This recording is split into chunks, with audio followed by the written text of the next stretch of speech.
وہ اس کی ماں کے لیے کیسے بیکار تھی۔ فضول کے سوال مت کیا کرو، مجھ پر کئی طرح کی ذمہ داریاں ہیں، تمہاری دونوں پھوپھیوں اور ان کے بچوں کو کچھ دینا دلانا بھی پڑتا ہے، کبھی کسی چیز کی ضرورت پڑ جاتی ہے، پیسے پاس ہونے چاہیے، آفتہ بیگم نے ڈپٹ کر کہا، تو وہ منہ بناتا وہاں سے اٹھ کر چلا گیا۔ 2 سالہ ہانیہ کے رونے کی آواز سن کر عالیہ بھی کمرے میں چلی گئی۔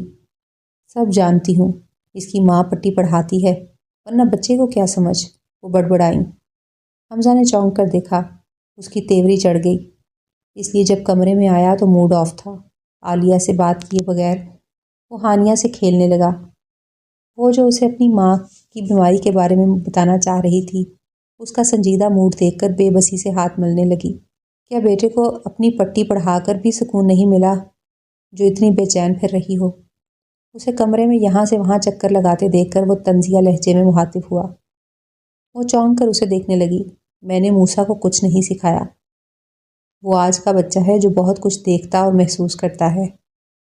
بہرحال میں پہلے ہی امی کی وجہ سے پریشان ہوں، بے بسی سے کہتے ہوئے وہ سر تھام کر بیٹھ گئی۔ وہ چونک کر سیدھا ہو کر بیٹھ گیا۔ کیا ہوا؟ اس کے پوچھنے کی دیر تھی وہ پھوٹ پھوٹ کر رو پڑی اور ماں کی بیماری کے بارے میں بتانے لگی۔ تم نے مجھے شام میں کیوں نہیں بتایا؟ ہم شام میں دیکھ آتے۔ وہ فکر مندی سے گویا ہوا اور اسے تسلی دینے لگا۔ اگلے دن موسیٰ کو اسکول چھوڑ کر وہ اسے لے کر سسرال چلا گیا۔ آفتہ بیگم کو پتہ چلا تو وہ جل بھن کر رہ گئی۔ میرے بیٹے کو پاگل بنایا ہوا ہے، جب تک وہ واپس نہیں آئی وہ لاؤنج کے چکر کاٹتی رہی۔ پھر 2 گھنٹے بعد وہ دوپہر کو بنانے کے لیے سبزی لے کر گھر واپس آ گئی تھی۔ اتنی دیر لگاتی، دوپہر کا کھانا کب بنے گا؟ پتہ نہیں کہ میں شوگر کی مریضہ ہوں، وقت پر کھانا کھاتی ہوں۔ وہ بلا وجہ ہی غصے میں بول رہی تھیں۔ عالیہ نے جواب نہیں دیا اور تیزی سے کچن کی طرف بڑھ گئی۔ جبکہ حمزہ ہانیہ کو گود میں اٹھائے اندر داخل ہوا تو وہ فوراً چپ ہوئیں۔ آنٹی تو بہت کمزور ہو گئی ہیں، آپ بھی کسی دن ان کا حال پوچھ لیجیے گا۔ اس نے ہانیہ کو ان کے پاس بٹھایا اور فکر مندی سے کہتا ہوا کام پر چلا گیا۔ اس کا اپنا ذاتی کاروبار تھا جو بہت اچھا چل رہا تھا، اس لیے گھر میں کسی چیز کی کمی نہیں تھی۔ بہت فکر ہو رہی ہے ساس کی۔ اس کے جانے کے بعد وہ بڑبڑاتی رہیں۔ عالیہ نے سب سن کر بھی انسنا کر دیا۔ وہ اسی بات پہ خوش تھی کہ ماں کو دیکھ آئی ہے۔ بیاہی بیٹیوں کے لیے والدین کو ایک نظر دیکھ لینا، ان کے ساتھ تھوڑا وقت گزار لینا کتنی بڑی خوشی اور راحت ہے، جس کا نعم البدل سسرال کی کوئی آسائش، کوئی سکھ نہیں ہوتا۔ مسالہ بھونتے ہوئے اس نے نم آنکھوں سے سوچا، ماں کی بیماری اور میکے کے برے حالات نے اسے بہت رنجیدہ بنا دیا تھا۔ وہ بے بس تھی، ان کے لیے کچھ نہیں کر سکتی تھی سوائے دعا کے، اس لیے صدقے دل سے دعا کرنے لگی۔ آپ سے ایک بات کہنی تھی۔ وہ کئی دنوں سے ایک بات سوچ رہی تھی کہ حمزہ سے اس کے بارے میں بات کرے، مگر ہمت نہیں پڑ رہی تھی۔ حمزہ نے سوالیہ نظروں سے اسے دیکھا تو وہ تھوک نگل کر مناسب الفاظ سوچنے لگی۔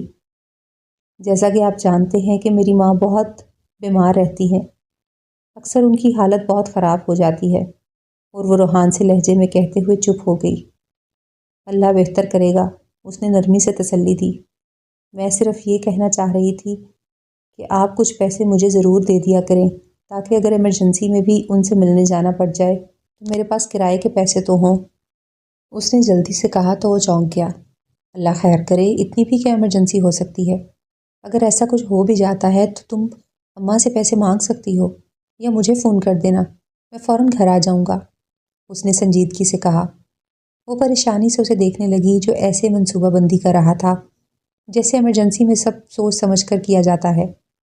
مگر اس نے کچھ کہنا چاہا۔ میرے خیال سے تم اس لیے پیسوں کے لیے ضد کر رہی ہو تاکہ ان کی مدد کر سکو۔ بے فکر ہو، میں علی کو ہر مہینے راشن اور کچھ رقم بھیج دیا کروں گا جب تک اس کی نوکری نہیں لگ جاتی۔ اس کے کہنے پر عالیہ کا چہرہ سرخ ہو گیا۔ اسے اس بات کی خوشی نہیں ہوئی کہ وہ اس کے گھر والوں کا خیال رکھ رہا ہے، بلکہ اپنی کم مائگی کا احساس شدت سے جاگا۔ تو وہ مزید بحث کرنے کی بجائے کمرے سے باہر چلی گئی۔ حمزہ نے ناگواری سے سر جھٹکا۔ اماں ٹھیک کہتی ہیں، پیسے دینے کی کیا ضرورت ہے جب گھر میں کسی چیز کی کمی نہیں ہے؟ وہ بڑبڑانے لگا۔ دراصل وہ ان مردوں میں سے تھا جو اپنی مرضی سے جتنے چاہے پیسے خرچ کر دیتے، مگر بیوی کو ایک تھیلا دیتے ہوئے بھی سوچ میں پڑ جاتے تھے۔ ان کا اتنا حوصلہ ہی نہیں ہوتا تھا کہ اپنی کمائی کا کچھ حصہ بیوی کے ان ہاتھوں پر رکھ سکیں جو اس کی محنت، ترقی، خیر و عافیت کے لیے ہمیشہ رب کی بارگاہ میں اٹھے رہتے ہیں، بغیر کسی غرض اور صلے کے۔ عالیہ نے پہلے تو کسی طرح صبر و شکر سے وقت گزار لیا تھا، مگر اب اکثر اسے پیسوں کی ضرورت پڑتی تھی تو اس کے پاس کچھ نہیں ہوتا۔ سارا خرچہ عابدہ بیگم یا حمزہ کے ہاتھ میں ہوتا۔ اسے ہر چیز کے لیے ان کی طرف دیکھنا پڑتا۔ اس نے کئی بار حمزہ کو سمجھانا چاہا، مگر وہ اس بارے میں بات کرنے سے پہلے ہی ہتھے سے اکڑ جاتا تھا۔ امی، آئس کریم والا آیا ہے، جلدی سے پیسے دیں۔ موسیٰ پرجوش ہو کر تیزی سے بھاگتا ہوا کمرے میں داخل ہوا تو ہانیہ کو تیار کرتی عالیہ چونک گئی۔ میرے پاس پیسے نہیں ہیں، دادو سے پوچھ لو، اس نے سنجیدگی سے کہا۔ اف، آئس کریم کون سی اتنی مہنگی ہوتی ہے؟ آپ کے پاس تھوڑے سے بھی پیسے نہیں ہیں؟ اس نے حیرانی سے سوال کیا تو وہ نفی میں سر ہلا کر رخ پھیر گئی۔ دادو تو واش روم میں ہے، آئس کریم والا چلا جائے گا۔ اس نے مایوسی سے سر جھٹکا۔ اپنے منی باکس سے پیسے نکال لو، وہ کس لیے جمع کر رہے ہو؟ اس نے نرمی سے کہا تو وہ چونکا۔ ہاں، یہ تو میں نے سوچا ہی نہیں۔ وہ خوشی سے واپس چلا گیا۔ عالیہ سر جھٹک کر ہانیہ کی طرف متوجہ ہو گئی۔ شام کو موسیٰ ہر بات باپ کو بتانے لگا، جسے سن کر عابدہ بیگم غصے میں آ گئیں۔ سب سمجھتی ہوں، بچے کو الٹی سیدھی باتیں سکھا کر کیا ثابت کرنا چاہ رہی ہو؟ کہ تمہارے ساتھ سسرال میں بہت ظلم ہو رہا ہے، تمہیں پیسے نہیں دیتے، تم ہر چیز کے لیے ترستی ہو، حد ہوتی ہے۔ میں کب سے یہ سب دیکھ رہی ہوں۔ انہیں غصے میں دیکھ کر عالیہ ہکا بکا رہ گئی۔ آپ غلط سمجھ رہی ہیں، موسیٰ بچہ ہے، اسے ابھی کچھ نہیں پتا۔ گھبرا کر وہ اپنے شوہر کے سنجیدہ چہرے کی طرف دیکھنے لگی۔ نہ جانے ان کے سر پر کون سا بھوت سوار ہو گیا ہے، ہر وقت پیسے پیسے کرتی رہتی ہے۔ کچھ دن پہلے بھی اس بات پر ضد کر رہی تھی۔ تنگ آ گیا ہوں روز روز کی بحث سے۔ حمزہ غصے میں گھر سے باہر چلا گیا۔ عابدہ بیگم منہ بنا کے اپنے کمرے میں چلی گئیں۔ وہ بے جان وجود کے ساتھ زمین پر بیٹھ کر رونے لگی۔ موسیٰ روتی ہوئی ماں کو دیکھ کر بہت دکھی تھا۔ وہ ماں کے پاس آیا اور اپنا ہاتھ اس کے کانپتے ہاتھوں پر رکھ دیا۔ عالیہ نے چونک کر جھکا ہوا سر اٹھایا۔ امی، آپ مت روئیں، میں بڑا ہو کر بہت سارے پیسے کما کر آپ کو دوں گا، اپنی بیوی کو نہیں۔ اس نے اتنی معصومیت سے کہا تو وہ ہنس پڑی۔ یعنی اپنے باپ جیسے بنو گے؟ ماں کا خیال تو ہوگا، بیوی کا نہیں۔ اس کے سوال پر وہ سوچ میں پڑ گیا۔ عالیہ نے خود کو سنبھالا تاکہ بچے کو سمجھا سکے۔ وہ نہیں چاہتی تھی کہ اس کی زندگی کی کوئی بھی تلخی بچوں کے ذہن پر اثر انداز ہو۔ وہ نرم لہجے میں اسے سمجھانے لگی۔ کچھ دیر میں وہ نارمل ہو گئی اور کھیلنے لگا۔ وہ گہری سانس لے کر اپنے ٹوٹے وجود کے ساتھ زندگی کی دوڑ میں پھر سے بھاگنے کے لیے تیار ہو گئی، کیونکہ وہ صرف ایک بیٹی نہیں، اپنے 2 معصوم بچوں کی ماں بھی تھی، جن کی وجہ سے وہ میدان چھوڑ کے نہیں جا سکتی تھی۔ عابدہ بیگم کئی دنوں سے دیکھ رہی تھیں کہ وہ بہت پریشان اور گمسم ہے۔ انہوں نے اکثر اسے فون پر علی سے بات کرتے اور روتے ہوئے دیکھا تھا۔ تب ایک دن پتہ چلا کہ اس کی ماں کو ہارٹ اٹیک ہوا ہے۔ حمزہ اسے فوراً ہسپتال لے گیا۔ عالیہ کے لیے وہ دن بہت مشکل تھے۔ اس کی ماں ڈسچارج ہو کر گھر واپس آئیں تو اس نے سکھ کا سانس لیا، مگر اب وہ ان کی اچھی صحت کے لیے فکر مند رہتی۔ علی کو جاب مل گئی تھی۔ اس نے شکر ادا کیا کہ اب کچھ حالات بہتر ہو جائیں گے۔ عابدہ بیگم کو شک تھا کہ وہ گھر میں رکھے پیسے یا راشن چوری کر کے میکے بھجواتی ہے۔ وہ چپ چپ کر اس پر نظر رکھتی تھیں تاکہ اس کی چوری کو پکڑ کر حمزہ کو بتائیں۔ کئی دن گزر گئے، بلاخر ان کی امید پر بر آئی اور انہوں نے عالیہ کو پیسے نکالتے ہوئے رنگے ہاتھوں پکڑ ہی لیا۔ حمزہ موسیٰ کو اسکول چھوڑنے چلا گیا۔ عابدہ بیگم بہت دیر سے نوٹ کر رہی تھیں کہ وہ بہت گھبرائی ہوئی ہے اور بار بار فون کی طرف دیکھ رہی ہے۔ اسی کیفیت میں اس نے جلدی جلدی دوپہر کے کھانے کی تیاری کی، ماسی سے کام کروایا۔ ماسی کے جاتے ہی اچانک فون بجنے لگا۔ اس نے بھاگ کر موبائل اٹھا کر کان سے لگایا۔ یہ چھوٹا سا موبائل فون حمزہ نے گھر کے مختلف کاموں کے لیے اسے دیا ہوا تھا۔ سب کی کالز اسی نمبر پر آتی تھیں۔ ہیلو علی، اس نے گھبرائے لہجے میں کہا تو عابدہ بیگم کے کان کھڑے ہو گئے۔ عالیہ کے چہرے کا رنگ اڑ گیا، اس کے ہاتھ سے فون گرا اور وہ روتے ہوئے تیزی سے اپنے کمرے کی طرف بھاگی۔ لگتا ہے بیچاری کی ماں گزر گئی۔ عابدہ بیگم کو پہلا خیال یہی آیا۔ اس وقت وہ ہانیہ کو گود میں اٹھائے کمرے سے باہر نکلی۔ اچانک کچھ یاد آنے پر رکی اور تیزی سے موسیٰ کے کمرے کی طرف بڑھ گئی۔ عابدہ بیگم بھی اس کے پیچھے تھیں۔ انہوں نے کمرے میں جھانکا تو اچھل پڑی۔ وہ موسیٰ کے منی باکس کو کھول کر جلدی سے پیسے نکال کر اپنے بیگ میں رکھ رہی تھی۔ شرم نہیں آئی بچے کے پیسے چوری کرتے ہوئے؟ وہ غصے میں بولتی کمرے میں داخل ہوئیں۔ وہ چونک گئی۔ آپ غلط سمجھ رہی ہیں، مجھے کچھ پیسوں کی ضرورت تھی، اس لیے۔ اس نے جلدی میں کچھ کہنا چاہا مگر وہ غصے میں چلانے لگی۔ وہ انہیں بولتا دیکھ کر خاموشی سے کمرے سے باہر چلی گئی۔ ابھی بتاتی ہوں حمزہ کو۔ اتنی ہمت اس کی؟ عالیہ کو بیرونی دروازے کی طرف بڑھتا دیکھ کر وہ غصے میں بھری فون کی طرف بڑھیں اور حمزہ کو کال ملا کر فوراً گھر بلایا۔ کچھ دیر بعد پریشان اور گھبرایا حمزہ گھر آیا تو ماں کی زبانی ساری بات سن کر ساکت رہ گیا۔ وہ مجھے تو کال کر کے بتا سکتی تھی۔ یہ فون اسی لیے گھر چھوڑا تھا۔ اس نے حیرانی سے سوچا اور کچھ دور پڑے فون کو دیکھا۔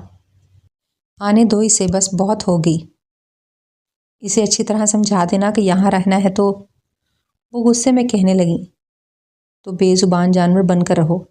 اچانک سرد لہجے میں بولتی وہ گھر میں داخل ہوئی تو وہ دونوں چونک گئے۔ کہاں گئی تھی تم؟ مجھے بغیر بتائے، وہ آستین نے چڑھا کر غصے میں آگے بڑھا۔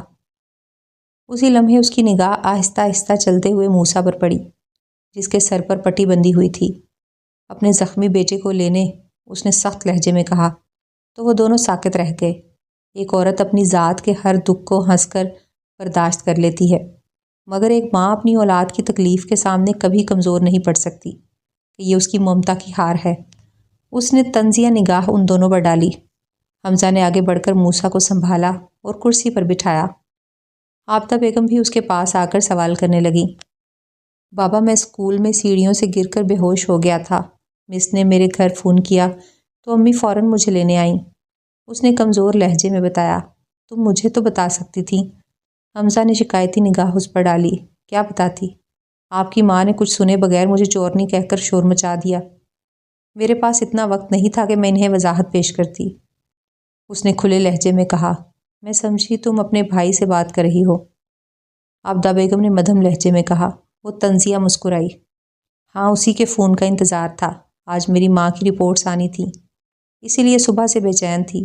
جب اسکول سے فون آیا تو میں سمجھی علی کا ہے، اسی لیے نمبر دیکھے بغیر فون اٹھا کر اس کا نام لیا، مگر اس نے تفصیل بتائی تو وہ شرمندہ ہو گئی۔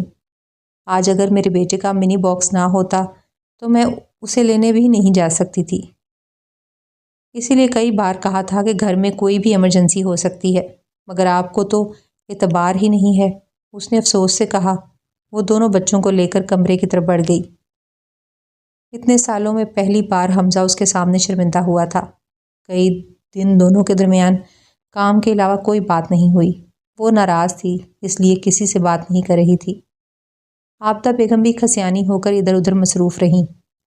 کچھ دنوں کی بات ہے، سب بھول جائیں گے، وہ مطمئن تھیں۔ کچھ دن بعد سچ میں ایسا ہی ہوا۔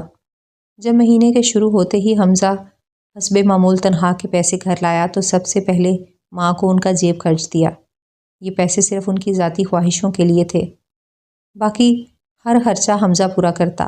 وہ ماں کو پیسوں کے لیے پریشان یا تنگ نہیں دیکھنا چاہتا تھا، اس لیے ہر مہینے ایک بڑی رقم انہیں پاکٹ منی کے نام پر دیتا تاکہ وہ اپنی مرضی سے جو دل چاہے کریں۔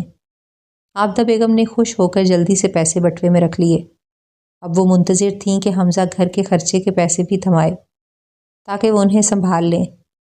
حمزہ نے موسیٰ کو اس کی پاکٹ منی دی جو فوراً منی باکس میں چلی گئی۔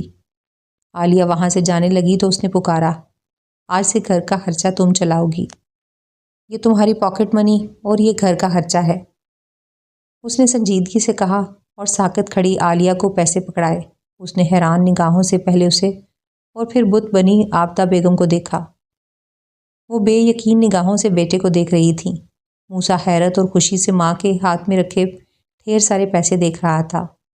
حمزہ نے ایک نظر میں سب کے چہروں کو پڑھا جس میں اس کا ماضی، حال اور مستقبل صاف نظر آ رہا تھا۔ اس نے نرمی سے اپنی ماں کے ہاتھ تھامے اور بوسہ دے کر آنکھوں سے لگایا۔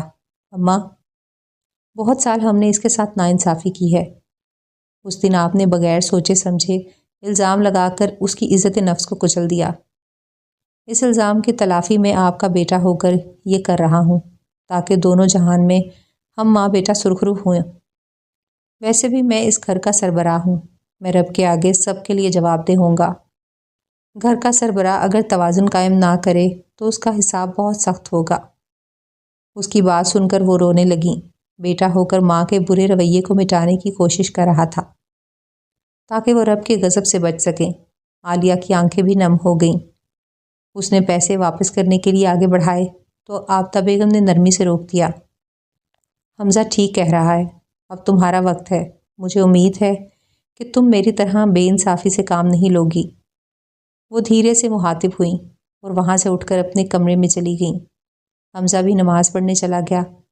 عالیہ نے ایک نظر اپنے ہاتھ میں پکڑے پیسوں پر ڈالی اور دوسری نگاہ گھر پر۔ اچانک اس کی نظر موسیٰ کے منی باکس پر پڑی۔ وہ کچھ دیر اسے دیکھتی رہی، پھر مسکرا کر اٹھا لیا۔ اچھے برے ہر لمحے نے وقت کا حصہ بننا ہی ہوتا ہے، بس صبر سے ان سخت لمحوں کو گزرنے دو کہ اپنا اپنا وقت ایک بار سب کے حصے میں ضرور آتا ہے۔ اس لیے زندگی کے ہر رشتے کو اعتبار دو، کیونکہ برے وقت میں اعتبار کا منی باکس ہی کام آئے گا۔ دوستو، اگر آپ کو ہماری یہ کہانی اچھی لگی ہو تو ہمارے چینل کو سبسکرائب ضرور کریے گا۔